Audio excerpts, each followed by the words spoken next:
टाटा एल्टोरस के डोर में हमें एक खास फीचर भी देखने को मिलता है कि इसके गाड़ी के चारों जो डोर हैं वो 90 डिग्री पे अपने आप मतलब 90 डिग्री पे खुल जाते हैं। अगर आपको कोई इमरजेंसी हो या कोई भी आपका पेशेंट हो और आपको गाड़ी के अंदर डालना हो तो इस गाड़ी के चारों डोर 90 डिग्री पे खुल जाते हैं। यूजुअली गाड़ियों में ऐसा नहीं होता, उनके डोर आधे ही खुल पाते हैं। मेरा नाम अनमोल त्यागी है और आपका एक आज की नई वीडियो में स्वागत है। आज हमारे सामने खड़ी है टाटा एल्टोरस XC रिदम मॉडल। आज की इस वीडियो में हम इस गाड़ी का रिव्यू करने वाले हैं और आपको इस गाड़ी के फीचर्स के बारे में सारी जानकारी देने वाले हैं। गाड़ी की रिव्यू की शुरुआत हम इसके फ्रंट से करेंगे, तब तक आप गाड़ी के सिनेमैटिक शॉट्स एंजॉय कीजिए।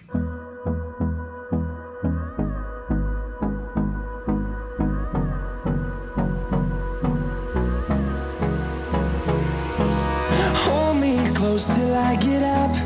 Time is barely on our side.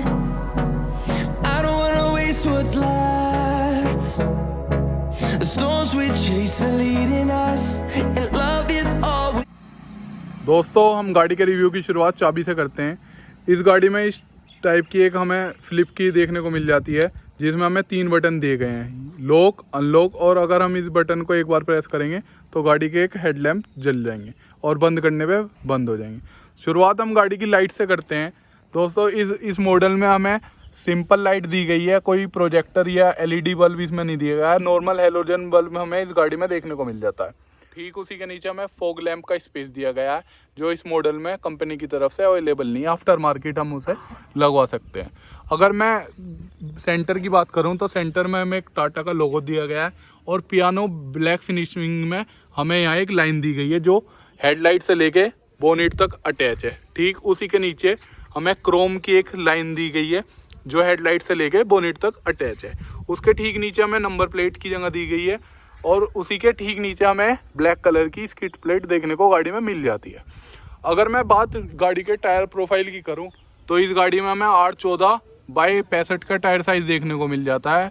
अगर मैं टायर की बात करूं तो इसमें कोई एलॉय व्हील हमें देखने को नहीं मिलता, सिंपल हमें एक व्हील कैप देखने को मिल जाता है कंपनी की तरफ से। फ्रंट में हमें इस गाड़ी में डिस्क ब्रेक मिल जाते हैं और पीछे वाले टायर में हमें ड्रम ब्रेक देखने को मिल जाते हैं। अगर मैं न्यू टाटा एल्टोरस की ग्राउंड क्लियरेंस की बात करता हूं तो इस गाड़ी में हमें 165 mm का ग्राउंड क्लियरेंस देखने को मिल जाता है। चलिए दोस्तों, हम गाड़ी के बैक साइड की बात करते हैं। बैक साइड देखते हैं हमें क्या क्या गाड़ी में प्रोवाइड किया गया है। अगर मैं सेंटर की बात करूँ तो सेंटर में हमें टाटा का लोगो देखने को मिल जाता है और ठीक उसी के नीचे क्रोम में हमें एल्टोरस की बैजिंग देखने को मिल जाती है जो गाड़ी के लुक को और इनहेंस करने का काम करती है। अगर मैं गाड़ी की टेल लाइट की बात करूं तो टेल लाइट के ऊपर हमें पियानो ब्लैक फिनिशिंग मिल जाती है, जैसी फिनिशिंग हमें गाड़ी के फ्रंट में दी गई थी। कुछ इसी तरह की फिनिशिंग हमें पीछे भी देखने को मिलती है। तो इस गाड़ी में हमें सिंपल टेल लैम्प देखने को मिलता है। अगर मैं इस मॉडल की बात करूँ तो रिदम, इस मॉडल का नाम है रिदम, तो इसमें कोई डीफोगर और बैक वाइपर हमें देखने को नहीं मिलता। ठीक उसी के नीचे हमें नंबर प्लेट का स्पेस मिल जाता है। और अगर मैं टोटल पार्किंग सेंसर की बात करूं तो इस पर्टिकुलर मॉडल में हमें 2 पार्किंग सेंसर देखने को मिल जाते हैं, जो एक यहां पर प्लेस है और एक यहां पर प्लेस है। ठीक उसी के नीचे हमें 2 रेडियम लाइट भी पीछे देखने को मिल जाती है। और ठीक अगर मैं रूफ़ की बात करूं तो रूफ़ में हमें एक हाई स्टॉप माउंटिंग लैंप देखने को मिल जाती है और उसी के लेफ़्ट और राइट साइड में 2 हमें ये पियानो ब्लैक फिनिशिंग में ही 2 कर्टन देखने को मिल जाते हैं जो गाड़ी के लुक को और इनहेंस करने का काम करते हैं। अगर मैं टाटा एल्टोरस के बूट स्पेस की बात करूं तो इसका बूट खोलने के लिए हमें गाड़ी को यहां से अनलॉक करना पड़ेगा। उसके बाद हम इसका बूट खोल सकते हैं इजीली। यहाँ पे एक बटन दिया गया है, उसे दबा के हम इसका बूट खोल सकते हैं। अगर मैं बूट स्पेस की बात करूं तो इस गाड़ी में 345 लीटर का बूट स्पेस कंपनी ने हमें प्रोवाइड किया है। एक पार्सल ट्रे भी हमें इस मॉडल में देखने को मिल जाती है जो काफ़ी दिखने में हैवी। अगर मैं गाड़ी की स्टफनी की बात करूं तो स्टफनी इसकी यहाँ पे दी गई है, यहाँ से इसे खोल के हम ऊपर करके स्टफनी को देख सकते हैं। इसमें एक हमें सिंपल स्टील लिम्ब देखने को मिल जाए। दोस्तों, अब इसके बूट को क्लोज कर देते हैं और आगे की बात करते हैं। अगर मैं गाड़ी के फ्यूल टैंक की बात करूं तो इस फ्यूल टैंक की कैपेसिटी 37 लीटर हमें दी गई है। ये गाड़ी दोस्तों पेट्रोल वेरिएंट है जो अभी आपको आपकी स्क्रीन पे दिख रही है। अगर मैं टाटा एल्टोरस के लुक की बात करूं तो इस गाड़ी का लुक बड़ा ही ज़बरदस्त है और ये गाड़ी बड़ा ही आई कैचिंग लुक के साथ आती है। अगर मैं इस वेरिएंट के मिरर की बात करूं तो इस वेरिएंट में जो मिरर आता है वो पियानो ब्लैक फिनिशिंग के साथ आता है और जो साइड इंडिकेटर है वो यहाँ पर प्लेस है। अगर मैं ओवरऑल पियानो ब्लैक फिनिशिंग की बात करूं तो फ्रंट से लेके बैक तक इस गाड़ी में पियानो ब्लैक फिनिशिंग का बहुत काम किया गया है, जो इस गाड़ी को लुक को और इनहेंस कर देता है। आप देख सकते हैं अपनी स्क्रीन पे, यहाँ से लेके यहाँ तक पियानो ब्लैक फिनिशिंग इस गाड़ी में दी गई है। और बैक साइड भी सेम यही चीज़ कंपनी ने की है, ताकि इस गाड़ी का लुक और इनहेंस किया जा सके और गाड़ी का रोड प्रेजेंस भी अच्छा हो सके। तो दोस्तों, बाहर से मैं इस गाड़ी के बारे में आपको सब कुछ बता चुका हूँ। अब गाड़ी के अंदर चलते हैं और अंदर के फीचर्स की बात करते हैं। चलिए डोर को ओपन करते हैं। अगर मैं पर्सनली डोर की बात करूं तो डोर को खोलते ही एक लग्जरी गाड़ी का फील हमें देखने को मिल जाता है। और टाटा एल्टोरस के डोर में हमें एक खास फीचर भी देखने को मिलता है कि इसके गाड़ी के चारों जो डोर हैं वो 90 डिग्री पे अपने आप, मतलब 90 डिग्री पे खुल जाते हैं। अगर आपको कोई इमरजेंसी हो या कोई भी आपका पेशेंट हो और आपको गाड़ी के अंदर डालना हो, तो इस गाड़ी के चारों डोर 90 डिग्री पे खुल जाते हैं। यूजुअली गाड़ियों में ऐसा नहीं होता, उनके डोर आधे ही खुल पाते हैं हर गाड़ी में। तो ये फीचर भी मुझे इस गाड़ी का काफ़ी अच्छा लगा और आपको भी शायद पसंद आया हो। चलिए दोस्तों, अब गाड़ी के अंदर चलते हैं और सबसे पहले बात सीट की करते हैं। इस जो वेरिएंट में सीट हम यहाँ से एडजस्ट कर सकते हैं और यहाँ जो लीवर दिया गया है यहाँ से हम इस सीट को आगे पीछे भी कर सकते हैं। चलिए दोस्तों, अब गाड़ी के अंदर चलते हैं और अंदर के फीचर्स की बात करते हैं। तो शुरुआत मैं गाड़ी के डैशबोर्ड से करता हूँ। इस गाड़ी के डैशबोर्ड इतना स्पेशियस है कि बड़े बड़े 4-5 ऑब्जेक्ट हम इजीली इस गाड़ी के डैशबोर्ड पे रख सकते हैं। आप स्क्रीन पे देख पा रहे होंगे कि इस गाड़ी का डैशबोर्ड जो है बहुत ही स्पेशियस है। देखिए मेरा हाथ कहाँ तक इस गाड़ी के डैशबोर्ड पे जा रहा है।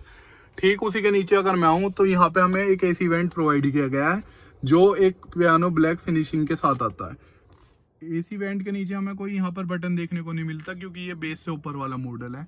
और अगर मैं आगे डैशबोर्ड में आगे बढ़ूँ तो एक छोटी सी MID से हम कह सकते हैं, वो हमें यहाँ दी गई है इस मॉडल में, जिसमें हम म्यूजिक सुन सकते हैं। ठीक उसी के नीचे 2 AC वेंट और हैजार्ड लैम्प का बटन हमें यहाँ देखने को दिया गया है। बड़ा ही न्यू डिजाइनिंग का बटन है, ऐसा मैंने बटन कोई सी और गाड़ी में नहीं देखा। ठीक उसी के आगे चलेंगे तो एक AC वेंट हमें यहाँ पे दिया गया है। और सबसे स्पेशल बात जो इस गाड़ी की मैं आपको अभी स्क्रीन पे दिखाता हूँ, वो ये जो इसका ग्लव बॉक्स है ना, आप स्क्रीन पे देखिए स्पेशियस कितना है। इससे ज्यादा स्पेशियस ग्लव बॉक्स आज तक मैंने टाटा की गाड़ियों में या किसी और गाड़ियों में नहीं देखा। मेरा देखिए हाथ, आधा हाथ पूरा अंदर जा चुका है। कहने का मतलब ये है कि इससे ज्यादा स्पेशियस ग्लव बॉक्स और किसी गाड़ी में हमें नहीं मिलता इस सेगमेंट पे। चलिए दोस्तों, अब इस ग्लव बॉक्स को बंद कर देते हैं और अब बात हम करते हैं इसके इंस्ट्रूमेंट क्लस्टर की। अगर मैं आपको दिखा पाऊँ स्क्रीन में तो लेफ्ट साइड हमें टैकोमीटर देखने को मिल जाता है, राइट साइड हमें स्पीडोमीटर देखने को मिल जाता है और बीच में एक हमें बड़ी सी MID देखने को मिल जाती है, जो बहुत सारे फीचर्स हमें शो करती है। ऊपर वाली जो ये लाइन है, ये हमें फ्यूल गेज की लाइन है, जो हमें फ्यूल गाड़ी में कितना है वो शो करती है। नीचे हमें स्पीड शो करती है और डिस्टेंस टू एम्प्टी 253 किलोमीटर यहाँ लिखा रहा। ऊपर हमें टाइम भी शो करती है गाड़ी। बहुत सारे फीचर इस MID में आते हैं। राइट साइड हमें स्पीडोमीटर में हैंड ब्रेक का वो देखने को मिल जाता है और सीट बेल्ट रिमाइंडर भी हमें यहाँ देखने को मिल जाता है। अगर मैं इसी स्क्रीन के कंट्रोल की बात करूं तो ये जो 2 नॉब यहाँ दिए गए हैं, यहाँ से ये स्क्रीन कंट्रोल हम कर सकते हैं, सेटिंग्स को चेंज कर सकते हैं। अगर मैं स्टीयरिंग की बात करूं तो इस पर्टिकुलर वेरिएंट में कोई भी बटन इस स्टीयरिंग में हमें देखने को नहीं मिलता। बीच में टाटा का लोगो हमें देखने को मिल जाता है। बटन इस गाड़ी में इसलिए नहीं आता क्योंकि इसकी जो ये जो स्क्रीन है वो बड़ी नहीं है, कोई टच स्क्रीन इसमें नहीं आती, तो इसलिए इसमें बटन भी नहीं दिए गए हमें। अगर यहीं पे हमें वाइपर्स के कंट्रोल देखने को मिल जाते हैं, यहाँ पे हमें हेडलाइट के कंट्रोल देखने को मिल जाते हैं। इस स्टीयरिंग की एक खास बात यह है कि हम इस स्टीयरिंग को यहाँ से इस लीवर को नीचे करके टिल्ट एडजस्ट कर सकते हैं। ये स्टीयरिंग जो है एडजस्टेबल है, हर गाड़ियों में ये फीचर नहीं देखने को मिलता है। अगर मैं सेंटर की बात करूं तो हमें ये जो ऊपर इस छोटी सी स्क्रीन दी गई है, ये कंट्रोल करने के लिए यहाँ पर हमें बटन दिए गए हैं। यहाँ से हम बैक कर सकते हैं, सेटिंग्स में जा सकते हैं, सेटअप को कर सकते हैं चेंज, फ़ोन को कनेक्ट कर सकते हैं, वेटिंग फॉर ब्लूटूथ ये लिखा रहा है, ये सब बटन यहाँ से ट्रैक चेंज कर सकते हैं, दिए गए हैं। यहाँ से हम इसे प्रेस करेंगे तो ये होम पे चली जाएगी। ये देखिए, यहाँ से हम वॉल्यूम को कम कर सकते हैं, बढ़ा सकते हैं, यहाँ से हम ट्रैक चेंज कर सकते हैं। ठीक उसी के नीचे हमें इस गाड़ी में मैनुअल AC देखने को मिल जाता है, जो हमें खुद ही कंट्रोल करना पड़ेगा। यहाँ से हम फैन की स्पीड बढ़ा सकते हैं, यहाँ से इस गाड़ी का AC ऑन ऑफ कर सकते हैं, यहाँ से हम एडजस्ट कर सकते हैं हवा के थ्रो को, और यहाँ से हम हीटर और AC को चला सकते हैं। ठीक उसी के नीचे हमें एक USB पोर्ट देखने को मिल जाता है, जो फास्ट चार्जिंग के सपोर्ट के साथ हमें देखने को मिलता है। ठीक उसी के नीचे यहाँ पे हमें छोटी मोटी स्पेस मिल जाती है सामान वामान रखने के लिए। कोई वायरलेस चार्जर इस मॉडल में हमें देखने को नहीं मिलता। अगर मैं इस गाड़ी के गियर ट्रांसमिशन की बात करूं तो ये गाड़ी 5 गियर ट्रांसमिशन के साथ आती है, एक रिवर्स। इस गाड़ी में हमें 2 पार्किंग सेंसर देखने को मिलते हैं। कोई बैक कैमरा इस मॉडल में हमें देखने को नहीं मिलता। इस एक्सी रिदम मॉडल की एक खास बात है, वो है इसमें एक इको मोड हमें देखने को मिल जाता है। इको मोड ये काम करता है अगर हम सिटी में ड्राइव कर रहे हैं और अगर हम इसे गाड़ी को इको मोड पे लगा देते हैं तो इस गाड़ी का एवरेज और इनहेंस हो जाता है। और ये इको मोड काफ़ी इफेक्टिव है, ये काम भी बहुत अच्छा करता है, जैसा मैंने ओनर से बात की है। अगर हम इसे दबाएंगे तो एक बीप हमें यहाँ सिटी, ये देखिए अगर हम इसे दबाएंगे तो यहाँ सिटी लिखा आ जाएगा और इसे हटा देंगे तो इको लिखा आ जाएगा।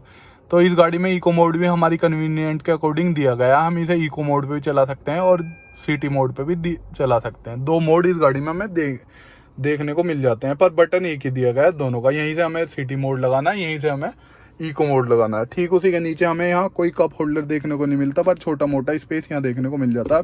12 वोल्ट का सॉकेट हमें यहाँ देखने को मिल जाता है। मैनुअल हैंड ब्रेक इस गाड़ी में हमें देखने को मिलता है। 2 कप होल्डर यहाँ हमें दिए गए हैं। कोई हैंड रेस्ट जो वेरिएंट में हमें देखने को नहीं मिलता। अगर मैं रूफ की बात करूं तो एक सनवाइजर हमें यहाँ देखने को मिल जाता है और एक सनवाइजर यहाँ देखने को मिल जाता है। इस पर्टिकुलर वेरिएंट में हमें कोई भी वैनिटी मिरर सनवाइजर में देखने को नहीं मिलता।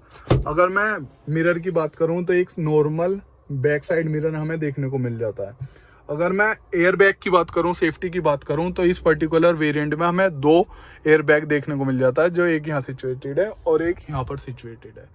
और अगर मैं पावर विंडो की बात करूं तो इस पर्टिकुलर वेरिएंट में हमें 2 पावर विंडो देखने को मिल जाती है। पीछे वाले जो डोर हैं वो हमें मैनुअली हाथ से ऊपर नीचे करने पड़ेंगे इस वेरिएंट में। और अगर मैं मिरर की बात करूं तो मिरर भी हमें विंडो को नीचे करके हाथ से ही एडजस्ट करना पड़ेगा, कोई नोब हमें इस गाड़ी में नहीं दिया गया। चलिए अब विंडो को ऊपर रोल कर लेते हैं। तो फीचर्स, मतलब जो बेसिक फीचर है वो इस गाड़ी में सब दिए गए हैं। कोई एक्स्ट्रा फीचर इस गाड़ी में हमें देखने को नहीं मिलता। तो दोस्तों चलिए अब गाड़ी के पीछे चलते हैं और पीछे की बात करते हैं, हमें पीछे क्या क्या दिया गया। तो अगर मैं बैक साइड डोर की बात करूं तो यहाँ पर हमें कोई भी हैंडल प्रोवाइड नहीं किया गया है। इसका हैंडल हमें यहाँ पर प्रोवाइड किया गया है। ये देखिए यहाँ एक स्पेस सा दिया गया है, यहाँ से हमें पुश करना होगा और ये डोर अपने आप खुल जाएगा। अगर मैं डोर की बात करूँ तो इस डोर में हमें एक ये हैंडल दिया गया है विंडो को नीचे और ऊपर करने के लिए। कोई भी पावर विंडो इस डोर में हमें नहीं देखने को मिलती। ठीक उसी के ऊपर एक पियानो ब्लैक फिनिशिंग में हमें एक लीवर देखने को मिल जाता है, जिससे हम डोर को अनलॉक कर सकते हैं। 1 लीटर बोतल स्पेस हमें यहाँ देखने को मिल जाता है। एक ट्विटर यहाँ देखने को मिल जाता है। चलिए दोस्तों अब गाड़ी के अंदर चलते हैं, अंदर बात करते हैं बैठ के। अगर मैं पीछे से गाड़ी के डैशबोर्ड की बात करूँ तो कुछ ऐसा डैशबोर्ड का लुक आता है। और अगर मैं इस गाड़ी में टोटल स्पीकर्स की बात करूं तो इस गाड़ी में हमें 4 स्पीकर और 4 ही ट्विटर देखने को मिल जाते हैं। इस गाड़ी में हमें हारमन का साउंड देखने को मिल जाता है, जो इसका एक प्लस पॉइंट एक है। अगर मैं लेग स्पेस की बात करूं तो इस गाड़ी में काफ़ी डिसेंट लेग स्पेस है और पीछे वाले पैसेंजर्स के लिए भी बहुत अच्छा स्पेस इस गाड़ी में देखने को मिल जाता है। अगर मैं रूफ की बात करूं तो एक ग्रैब हैंडल हमें यहाँ देखने को मिल जाता है, एक हैंडल यहाँ देखने को मिल जाता है। कोई भी लाइट हमें ऊपर इधर नहीं दी गई है, एक लाइट बस हमें आगे की तरफ दी गई है जो LED बल्ब के साथ आती है। तो दोस्तों पीछे की साइड यही फीचर्स हमें दिए गए हैं। और हम गाड़ी के इंजन स्पेसिफिकेशन की बात करते हैं, उसके लिए हमें गाड़ी से बाहर जाना पड़ेगा और हम डोर खोल के गाड़ी का बोनेट ओपन कर लेते हैं। यहाँ हमें एक लीवर दिया गया है, इसे हम पुश करेंगे तो गाड़ी का जो बोनेट है वो ओपन हो जाएगा। चलिए दोस्तों अब गाड़ी के इंजन स्पेसिफिकेशन की बात करते हैं। बोनेट को खोल लेते हैं यहाँ से। अगर मैं टाटा एल्टोरस के इंजन स्पेसिफिकेशन की बात करूं तो इस गाड़ी में हमें 12 सीसी का 3 सिलेंडर इनलाइन इंजन देखने को मिल जाता है, जो इंजन 85 bhp और 113 Nm का टॉर्क प्रोड्यूस करता है। ये गाड़ी BS6 इंजन के साथ आती है और इस तरीके का इसका इंजन सेटअप कुछ देखने को मिल जाता है। यहाँ पर एमरॉन की बैटरी हमें देखने को मिल जाती है। कंपनी इस गाड़ी का 19.0 kmpl एवरेज क्लेम करती है और एक फ्यूल टैंक में 704 किलोमीटर की रेंज हमें दिखा देती है। तो दोस्तों ये इस गाड़ी का इंजन स्पेसिफिकेशन थी। चलिए अब बोनेट को क्लोज कर देते हैं। अगर मैं इस गाड़ी के सेफ्टी की बात करूं तो इस गाड़ी को ग्लोबल एनकैप में 5 स्टार रेटिंग मिली हुई है। तो सेफ्टी में तो ये गाड़ी सबसे आगे हमें देखने को मिल जाती है। और अगर मैं फीचर्स की बात करूं तो इस गाड़ी में हमें anti lock braking system, EBD, engine immobiliser, central locking, speed sensing door lock, child safety lock, air condition, parking sensor, car boot axis, steering adjustment और बहुत सारे फीचर्स हमें इस गाड़ी में देखने को मिल जाते हैं। तो दोस्तों ये था इस गाड़ी का एक रिव्यू। अगर आपको मेरी वीडियो अच्छी लगी तो लाइक कर देना, मेरे चैनल को सब्सक्राइब कर देना। Thanks for watching. अगली वीडियो में फिर से मुलाकात होगी।